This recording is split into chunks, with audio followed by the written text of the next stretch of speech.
National commission for national caste ಇವರಿಗೆ ಒಂದು ಅರ್ಜಿ ಕೊಟ್ಟಿದ್ರು ಅಲ್ಲಿ ರೈತರುಗಳು 2020ರಲ್ಲಿ. ಅವಾಗ ಆ commission, national commission S P ಅವ್ರಿಗೆ ಬಂತು ಲೆಟರ್ನ, ಏನಿದೆ ಅಲ್ಲಿ ವಾಸ್ತವ ಏನಿದೆ ಅದನ್ನು ತಿಳಿಸಿ ಅಂತೇಳಿ. ಅವರು ಎಸ್ ಪಿ ಯಾವತ್ತು ಲೆಟರ್ ಕೊಟ್ಟಿದ್ದಾರೆ. ಅವತ್ತು ಲೆಟ್ರಲ್ಲಿ ಭಾಳ ಕ್ಲಿಯರಾಗಿ ಕೊಟ್ಟಿದ್ದಾರೆ. ಅಲ್ಲಿ ರಸ್ತೆಯಲ್ಲಿ ನಡೆದಿದ್ದಂಥ ತನಿಖಾಧಿಕಾರಿಯಾಗಿ ನೇಮಕ ಮಾಡಿ ಅವರಿಂದ ವರದಿ ತರಿಸಿ SC ಆಯೋಗಕ್ಕೆ ವರದಿ ಕೊಟ್ಟಿದ್ದಾರೆ. ಏನಂತ ವರದಿ ಕೊಟ್ಟರು? ಅಲ್ಲಿ ರೈತರುಗಳಿಗೆ ಜಮೀನುಗಳು ಕಡಿಮೆ ಇದೆ, 1 ಎಕರೆ 1.5 ಎಕರೆ ಇರುವಂಥ ಜಮೀನುಗಳು.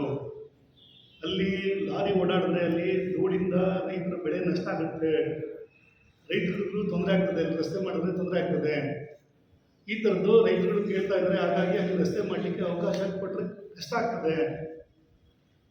ಹಾಗಾಗಿ ಅಲ್ಲಿ ಕಾಂಟ್ರಾಕ್ಟರ್ ಹೇಳ್ತಾ ಇದ್ದಾರೆ, ನಾವು ಕಾಮಗಾರಿ ಮಾಡ್ತಾ ಇಲ್ಲ, ಅದನ್ನು ಸ್ಥಗಿತಗೊಳಿಸಿದ್ದೀವಿ, ರಸ್ತೆ ಮಾಡ್ತಿಲ್ಲ, ಯಾವುದೇ ಸಮಸ್ಯೆ ಇಲ್ಲ, ರಸ್ತೆ ಮಾಡಲ್ಲ ಅಂತ ಒಪ್ಕೊಂಡಿದ್ದಾರೆ ಅನ್ನೋದ್ರಲ್ಲಿ ನ್ಯಾಷನಲ್ ಕಮಿಷನ್ಗೆ ಕೊಟ್ಟಿದ್ದಾರೆ. SP ಸೂಪರಿಂಟೆಂಡೆಂಟ್ ಆಫ್ ಪೊಲೀಸ್ ಚಾಮರಾಜನಗರದವರು ಅವತ್ತು 2020 ಕೊಟ್ಟಿರುವಂಥದ್ದು. 2020 ಮುಗೀತು. ಇವತ್ತು ಅಧಿಕಾರ ಬರ್ತಿದ್ದಂಗೆ ಸರ್ಕಾರ ಇದೆ ಅನ್ನೋ ಥರದಲ್ಲಿ ಇವತ್ತು ದೌರ್ಜನ್ಯ ಮಾಡಲಿಕ್ಕೆ ಕೊಟ್ಟಿರುವಂಥದ್ದು. ಇವತ್ತು ಹೋದರು ನ್ಯಾಷನಲ್ ಕಮಿಷನ್ಗೆ, ಇವತ್ತು ಲೆಟರ್ ಕೊಟ್ಟಿದ್ದಾರೆ. ಈಗ ಕೊಟ್ಟಿದ್ದಾರೆ ಲೆಟರ್ನ. ಅವರು ಪುನಃ SP ಲೆಟರ್ ಬರೆದಿದ್ದಾರೆ. ಏನು ಅಂತ ಅದೇ ವಿಚಾರಗಳನ್ನ ಇಟ್ಕೊಂಡು ಅದೇ SP ಅವರು ಇವತ್ತು DCಗೆ ಲೆಟರ್ ಕಳಿಸಿದ್ದಾರೆ, ಮುಂದಿನ ಕ್ರಮಕ್ಕಾಗಿ ಅನ್ನೋದ್ರಲ್ಲಿ. ಈ ಥರದ ಸನ್ನಿವೇಶ ಇದೆ. ದಾರಿ ಮಾಡಿದ್ರೆ ದೂಡಾಗ್ತದೆ, ಜನಗಳಿಗೆ ಫಸಲು ಬೆಳೀಲಿಕ್ಕೆ ಕಷ್ಟ ಆಗ್ತದೆ. ಬಂಡಿ ದಾರಿ ಇದೆ ಅಲ್ಲಿ, ಬಂಡಿ ದಾರಿಲಿ ಲಾರಿಗಳು ಓಡಾಡ್ಲಿಕ್ಕೆ ಆಗಲ್ಲ.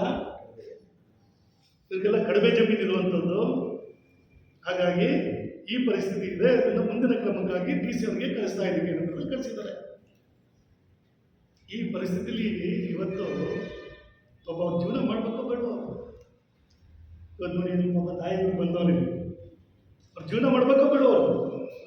ಇದು ಅರ್ಧ ಮುಕ್ಕಾಲು ಎಕರೆಯಲ್ಲಿ ಇವ್ರು ರಸ್ತೆ ಮಾಡೋಕ್ಕೆ ಇವ್ರಿಗೆ ಅರ್ಧ ಎಕರೆ ಹೊಟ್ಟೋಗ್ಬಿಡ್ತಾರೆ.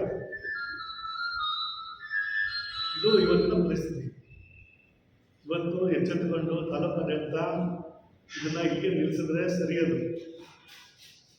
ಇದು ನನ್ನ ಪ್ರಕಾರ ಇಷ್ಟೊತ್ತಾಗಲೇ ಅದು ದೊಡ್ಡ ಕೂಗಾಗಬೇಕಾಗಿತ್ತು. ಪಾಪ ಧ್ವನಿಗಿಲ್ದಿದ್ದು, ಅದಕ್ಕೆ ಧ್ವನಿ ಇಲ್ದಿದ್ದಕ್ಕೋಸ್ಕರ ಅವರು ಅವ್ರನ್ನೇ ಪ್ರೊಟೆಸ್ಟ್ ಮಾಡಿಕೊಳ್ಳಿ ಕಷ್ಟ ಆಗಿ ಅಲ್ಲಿ ಅವರು ರಸ್ತೆ ಮೇಲೆ ಜೀವನ ಕಲಿಬೇಕಾದಂಥ ಪರಿಸ್ಥಿತಿ ಬಂದಿದೆ. ಬೆಳಿಗ್ಗೆ ರಾತ್ರಿ ಎಲ್ಲ ಕಾಯ್ಕೊಂಡು ಕೂತ್ಕೊಳ್ಳೋ ಬೇಕಾದಂಥ ಪರಿಸ್ಥಿತಿ ಬಂದಿದೆ. ಯಾವ ಟೈಮಲ್ಲಿ ಬಂದು ರಸ್ತೆ ಮಾಡಿಬಿಡ್ತಾರೆ ಅನ್ನೋದ್ರಲ್ಲಿ ಅವ್ರಿಗೆ ಗಾಬರಿ ಆಗಿದೆ.